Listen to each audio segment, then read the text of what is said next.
here's the guy we've been talking about, Robert Hight. Just off a win, just off a national record, #1 qualifier, and he'll face Jeff Arend. Go to Dave Reese, spoke to him moments ago.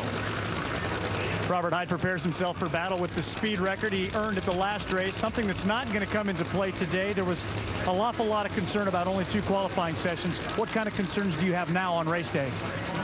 We actually did really good under both conditions yesterday, but you can't underestimate this DHL car. They're awesome. We got to go out there and do our job. It's a little hotter today. As it goes, the rounds go, it's going to get tougher. Jimmy Proc's got a great job. I think we're going to be all right. Time to go to the office. Jeff and Arend doesn't really do that well racing Robert Hight. He's 1-10 against him. Well, he's got his work cut out here because he doesn't have the lane choice we talked about. And I do believe the lanes are relatively even because of what we saw Antron run. Now, that being said, the problem area in that left-hand lane seems to be in that shake zone about 100 feet out. And then you get in that tire shake, your tuning window's a little bit less. Now, the new asphalt from 600 feet to the finish line, they did a fantastic job of laying that out. But we saw yesterday, it was a 10 to 15 mile an hour difference from first session to second session in fuel cars when the sun was out.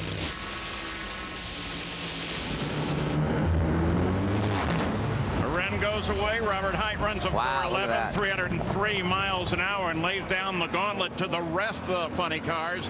He's the guy that you're going to have to beat.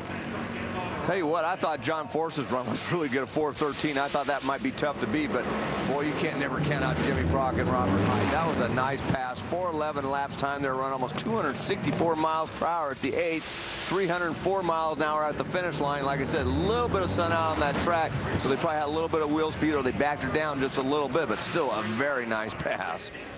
Well, remember last week he beat Arend. That was in Bristol, and that's when you saw that 316.45 mile an hour national record.